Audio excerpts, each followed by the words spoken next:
Hello, hello, hello. I am Learning Tech.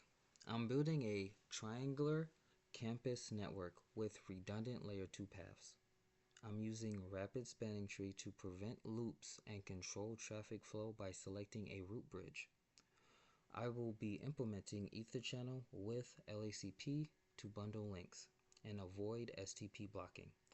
I will secure the access layer using PortFast and BPDU Guard. Then I will verify behavior using MAC address tables and STP states. Okay, let's get started. I will start with making all my VLANs first.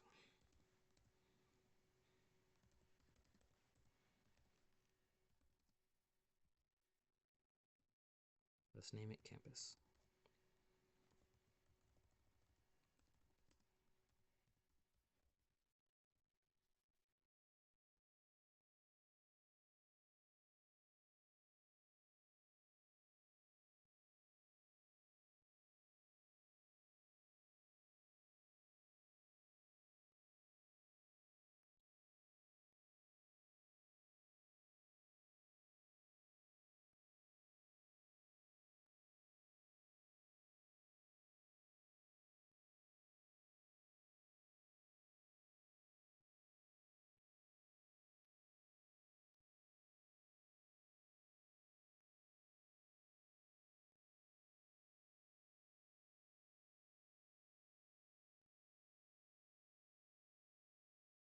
Okay, I'm going to go to switch 1 and I want to configure my PCs next.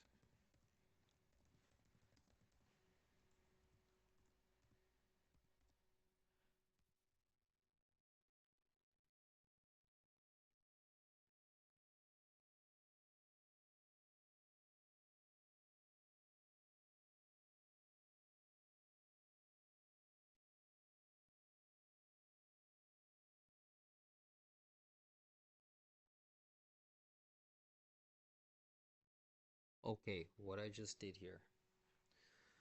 Right here, I just enabled PortFast. There's a message that comes up. I'll explain the message. STP, Spanning Tree Protocol, solves the problem of stopping broadcast storms. I'll explain more of that later.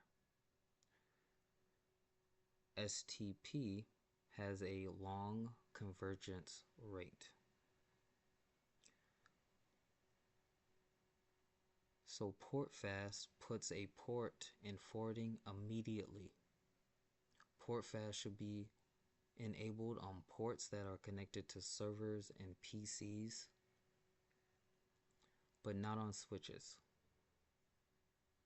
Switches can cause loops, or selecting a new root bridge on a switch, and that can bring down your network. For an example of why PortFast should be enabled for your PCs is if your PC is going through the DORA with a DHCP, so it wants to receive an IP address for the network. If STP is going through a convergence, it will take too long, the DORA will fail, and your PC will receive an IP address for 169. That's the IPA IP address. So you won't be able to communicate on your network, and definitely not outside of your network. PortFast solves a wonderful problem, but it's very, very dangerous. That's why you need to enable BPDU Guard.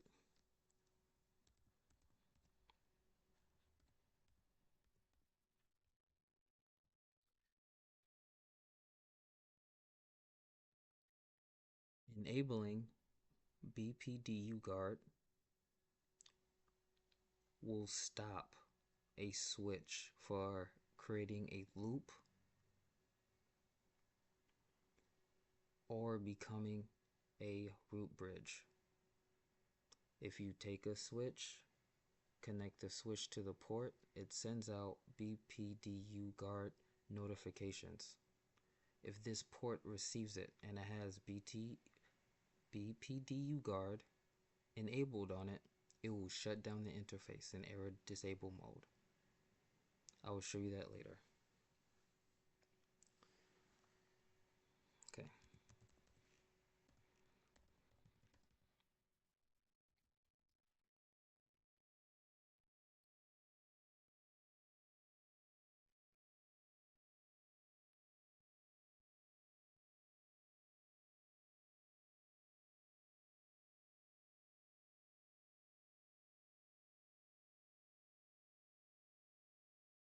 What I'm going to do is do half of my EtherChannel configuration on switch 1.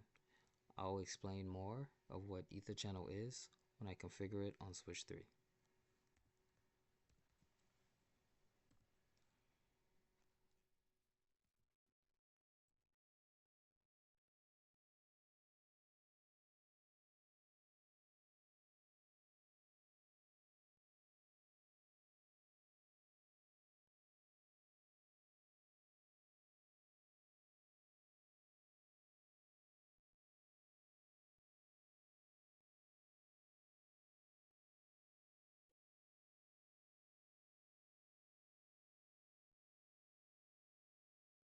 Okay.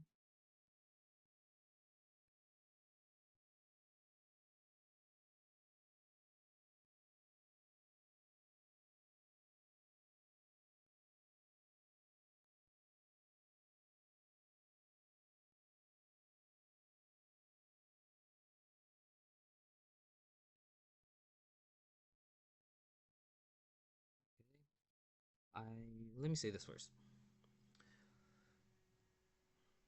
I could make these access ports. I only have one VLAN. Why am I making it into a trunk port? I'm doing a campus network design. So I'm thinking scale. When I make a trunk port and I put my security protocols in place, all I need to do is add the VLANs. So think of it like this. VLAN 10 is a car, and the trunk port is a wide highway. So there's one car on this wide highway. I can add more cars on the wide highway. I will rather do that than when scale happens, I will have to backtrack and make access ports into trunk ports. I'd rather make it trunk ports now, implement security policies and protocols to protect the network, and then just add my VLANs.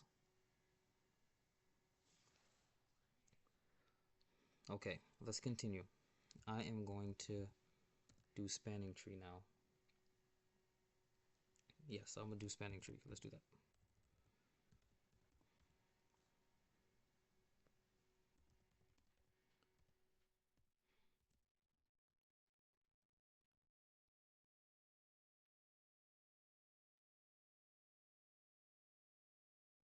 Okay, what did I just do here?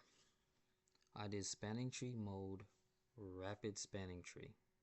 Rapid spanning tree is different from regular IEEE STP. The convergence is faster. Make sure you know what your switch is operating on. And you can see just like this.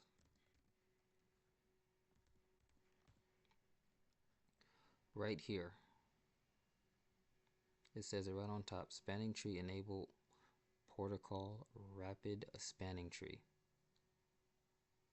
Now I made this switch a root bridge. I'll tell you why that's important in a second. So when you come to switch 1,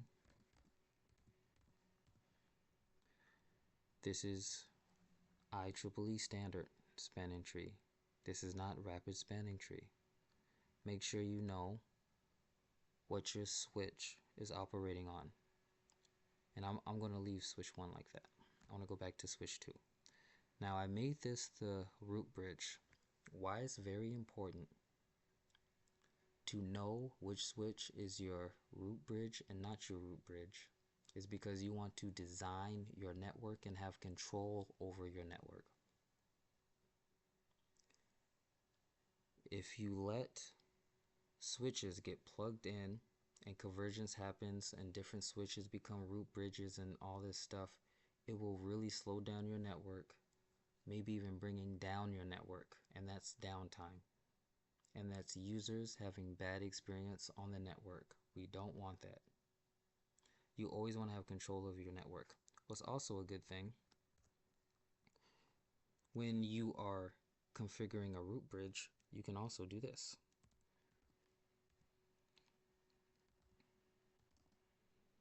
Let's say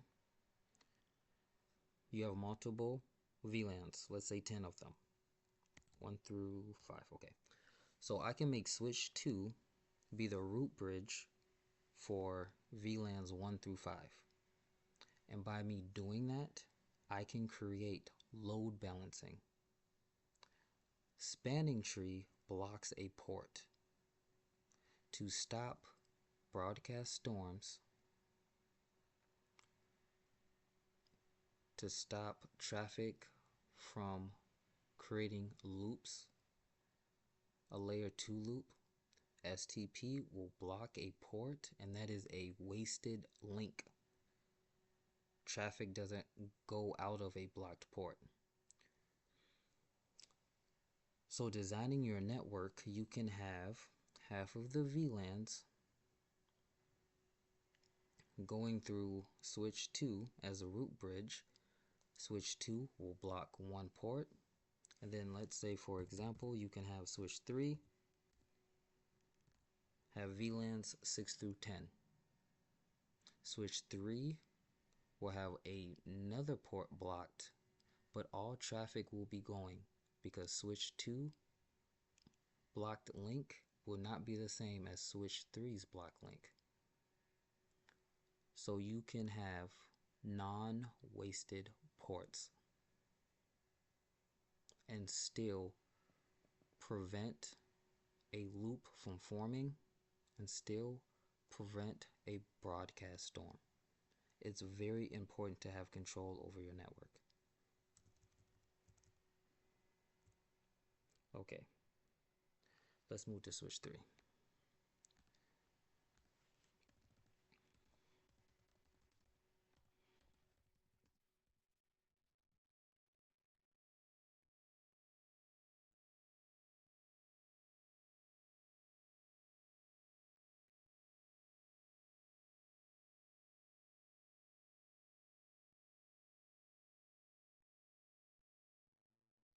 Make sure I do this.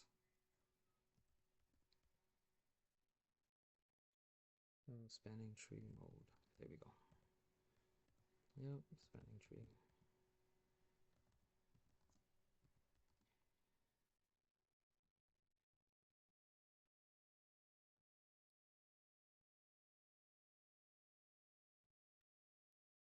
Now see here, I made this one my second root bridge. So if switch 2 goes down, I know which switch will be my root bridge, and that is switch 3.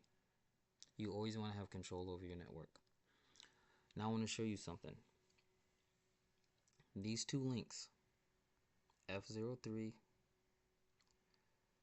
F24, these interfaces, spanning tree sees them as two links. I'm going to form an EtherChannel, so spanning tree will see it as one link.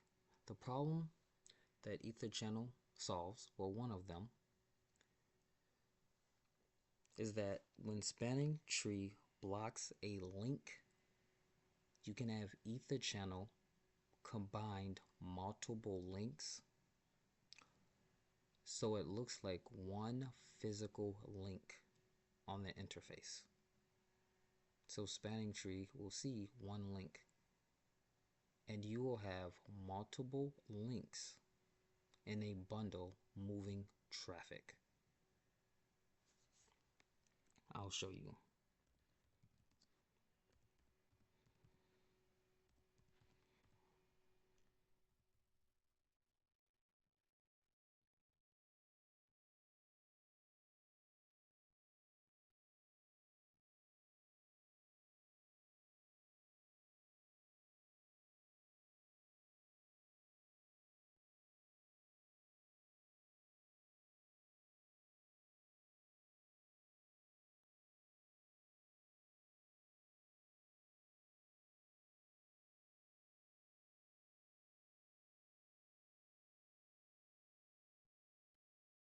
Let me speed this up so the ether channel can form. Now do show ether channel summary. So you know if your ether channel has formed if you see this in your summary table. The P and P in port channel. So these ports are in the port channel. What port channel is it in? Over here, port channel 1. SU, capital S, capital U. Lowercase s is suspended. That's not what this is. This is capital S. So this is layer 2. Capital U is in use. So port channel 1 is in use, bundled with these ports using this protocol. It's very important to make sure that the protocols are correct on both sides, or no bundle will be formed. The ether channel will not be formed, and neither side will be communicating. I will show you what I mean. If I go to these two switches,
okay, let's speed this up, and I'm going to show you what I just did.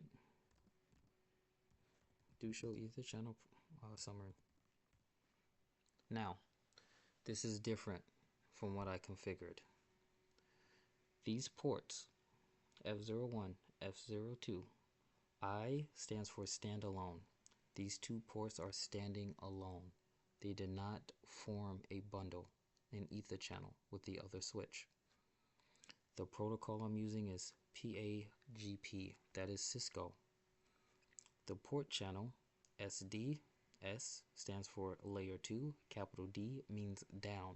This port channel is down. Now if we go here,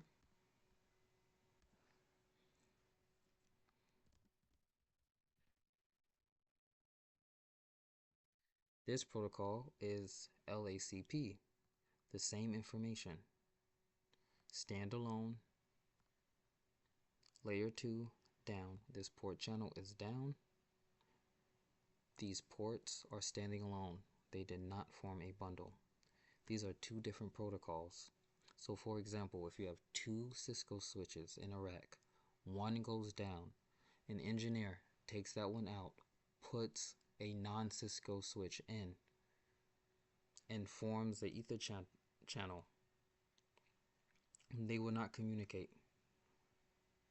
If one is using LACP and the other one's using PAGP, they will not communicate, they will not form. Your network will slow up or go down. Make sure you have control over your network. It's very important to know what problems, protocols, and policies solve. And also, it's very important to know how they fail. This is a version of how they can fail and how it can mess up your network.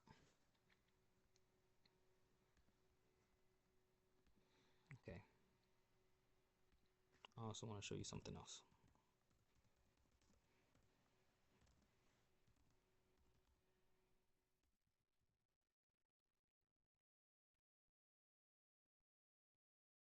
Okay. Now you see the MAC addresses here. These MAC addresses are together. And just like I said before, this port, P01, EtherChannel port, looks like one physical link. Just like what I said about spanning tree. Spanning tree no longer sees it as F023, F024. It sees it as port channel 1, as one physical link. Ether channels are awesome. So, now you see these MAC addresses. If you notice, you don't see ports for F01 through 3. This is PC1, PC2, PC3. You don't see those MAC addresses. When I ping PC2 or PC3, the ping is going to go up this interface and go onto the switch. The switch is on layer 2. The IP address is layer 3. Switches do not communicate layer 3 unless it's a layer 3 switch. This is a layer 2 switch, so it goes by MAC addresses. So it's going to send out an ARP request. I have a video on ARP request. You can check it out if you want to. ARP request is the switch sending a broadcast reply asking, does this IP address match your MAC address? It will send that reply to every interface besides the one it has been received on. So if PC1 wants to ping PC2, it will come here and the switch will send a broadcast reply out for every interface. So this interface, this interface, this interface, this interface. When it goes to this interface, PC2 will respond, send information back. The MAC address will be logged into the switches table in the MAC address table, or also called the CAM table, and send the reply back to PC1. PC3 will just simply drop it. When the reply goes to switch 2 says, oh, this is a broadcast message. Broadcast reply, let me go ahead and send that out of all my interfaces besides the one I received it on. So then it comes out of here. And then same thing with switch 3. It doesn't send it this way, it sends it this way. And this will go on for eternity. This is a broadcast storm. This is a loop. This is the problem spanning tree solves. Spanning tree solves the problem as blocking a port. So when it receives a broadcast reply, the port doesn't send anything out. It's like a shut down port. That's why you want to do load balancing and what I showed you about root bridges and ether channels is because you don't want to have a wasted link, but you also don't want to have a broadcast storm. So that is the ARP protocol, Address Revolution Protocol. That's what ARP is. I'm going to show you an example right now. So when I ping the PCs,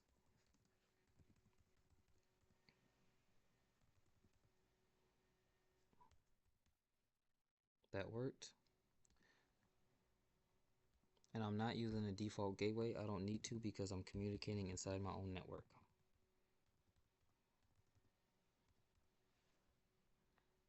Ping PC1.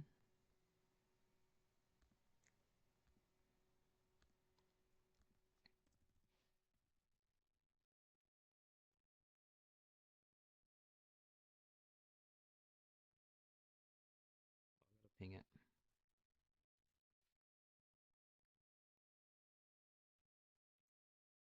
There we go. Okay.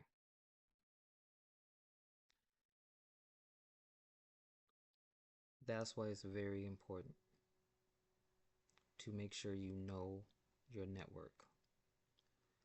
I also want to show you something else too. This is why Port Guard, BPDU Guard, excuse me, not Port Guard, PPDU Guard is really important. So I cancel that out and I can put this in.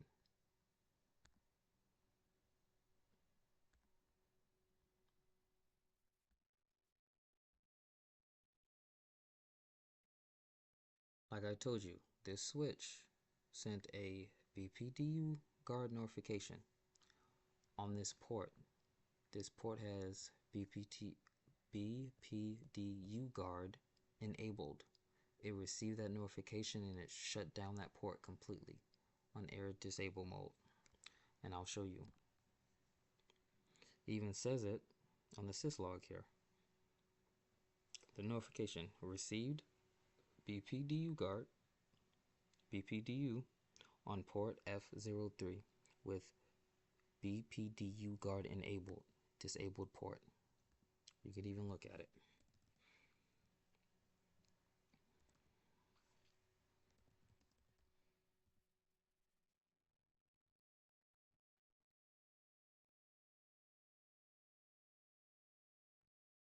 Right here, it's down on error disable mode. Okay, now I can delete that. And just because I plug my PC back in, that doesn't mean the switch will come back up. It's still on error disable mode. If you want to bring that back up, you have to do shut and no shut. And then you should be able to ping.